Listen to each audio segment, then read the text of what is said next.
liyayikhetha igumgedlela inkosi enkulu uNyaziphezulu phakade amen.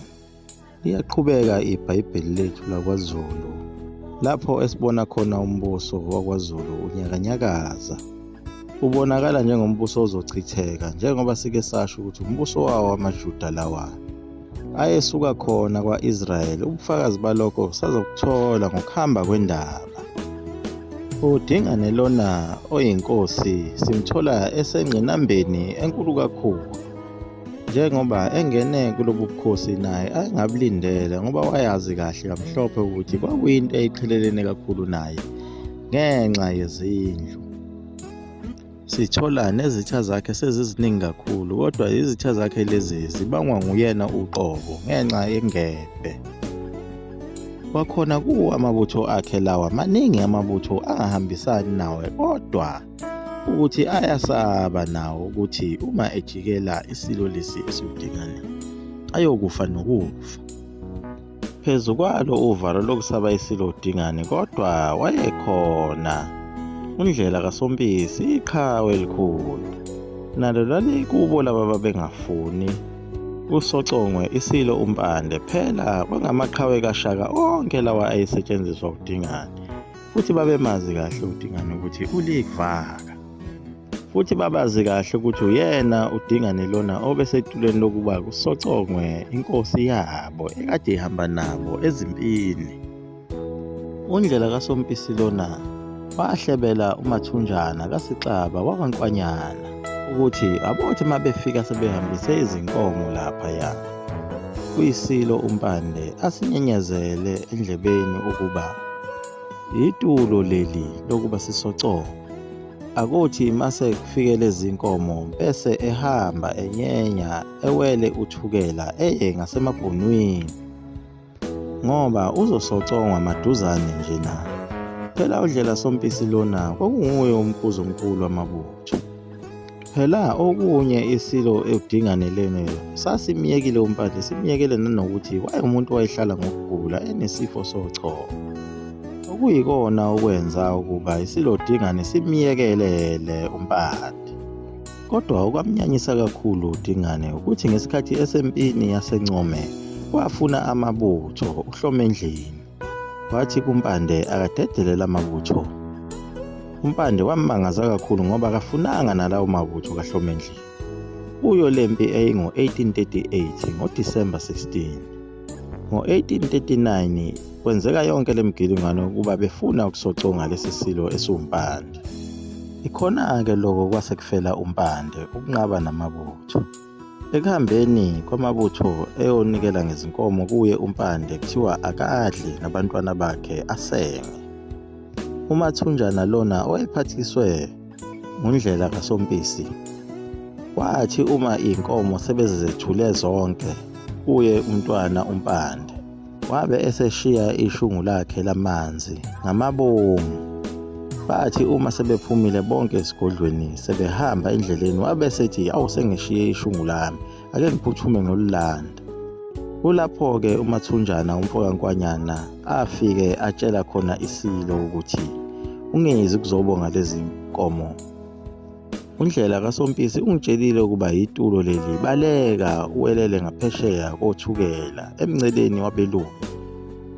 Phela umathunjana lona uye phela lona watholwa esangumfana omncane etholwa yilembe lamkhulisa ilembe esale esizweni sakaZwide. Lo mfana uyena phela lo wazikhalela ngokuthi ngisale nje sengolusa noma amankonyane enkosi. Wasehlala lapho kokunamankonyane khona elembe kwase kubizwa ngokuthi ngoba uhlala emankonyaneni usemankonyaneni naye base bemetha ngokuba Nkwanyana. Nguyena-ke lona waba nesandla ukusindisa umpande. Kodwa esimbonga kakhulu nguyena undlela kaSompisi.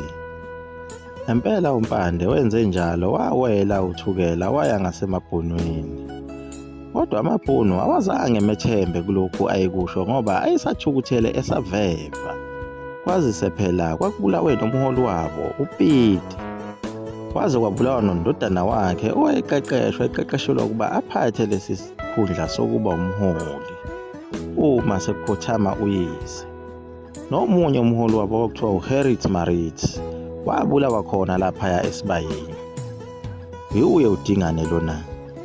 Kodwa uMpande wathi mayeyichaza indaba yakhe bamethemba.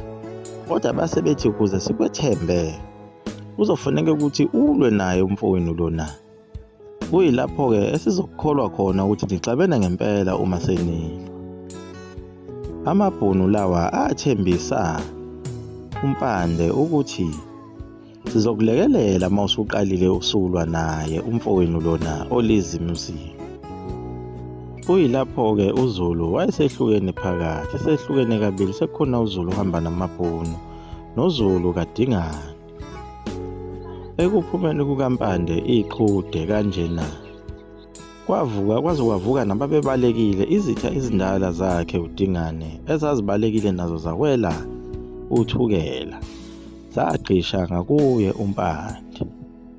Yabe-ke isihlelwa impi eyayizoba khona ophongolo. Nawo amabhunu lawa ayekhona lapho kuyo leyo mpi, kodwa ayengalwi, ayesabukela nje uMpande ukuthi wenza njani ngoba ayemthembisile ukuthi azomlekelela. Yathi impi mayidumelana, uNdlela kaSompisi wayelwa ngeqhinga lokuthi ufuna ukuthi kuwine uMpande noma yena ngabe esohlangothini lukaDingane. Uma ekhipha amabutho wayewagodla la mabutho anegalelo.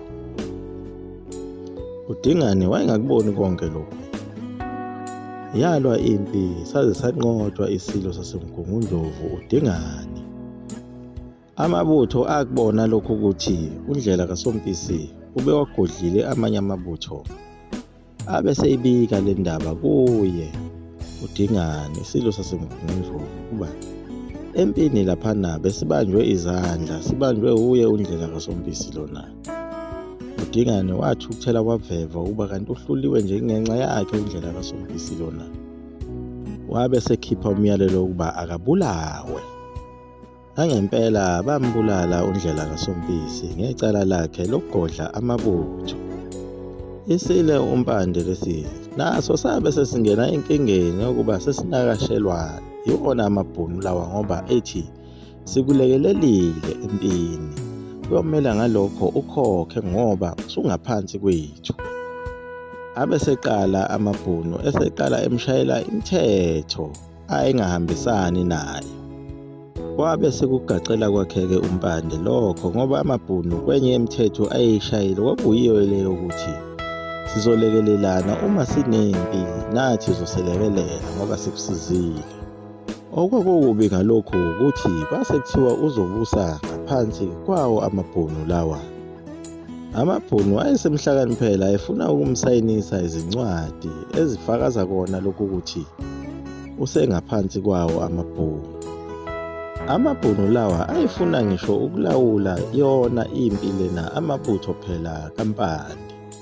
Nakho ukukanywa kwezwe lokhu ezidephunela indawo kwase kukhona. Isilo uDingane kwehluleni kwaso saye sabaleka sayozinza kwelaseNgwavuma. Lapho sase simbethe khona usizi. Sase sifuna ukuxolelwa ngoba sase singaseyona inkosi, saseyinkosi ngokuhlala ehlathini. Kanti nesizwe samaSwazi sasingeneme ngayo inkosi uDingane. Ngoba izinkomo zayo zazidla zizofika emadlelweni nasemasimini amaSwazi. Isilo uDingane sathumela ithimba laso okubalwa kuso noDambuza omunye wayengundunankulu waso ukuba ayobacelela uxolo emabhunwini ngaphesheya kothukela. Amabhunu indlela edinwe ngayo ngesenzo esenziwa uDingane awazange abanikeze ithuba. Athi sebezosile abathatha ababulala ngesihluku isikhulu. uDingane wathi mayezwa ukuthi izithunywa zakhe zibulawe ngesihluku kanjena, wabona ukuthi ayi sekumphelele. Sagcina sife kanjalo isilo saguqa, isilo sasemgungundlovu. Abanye bathi sabulawa yiwo amaSwazi. Namanje idlinza laso lisekhona lapho eNgwavuma, liyaguqa ekumgedlela amakhuluskopu ngenzani imali yami igcwele isikhwama, umzukulu kaMafutha omkhovu, uyintombi leso. Amen.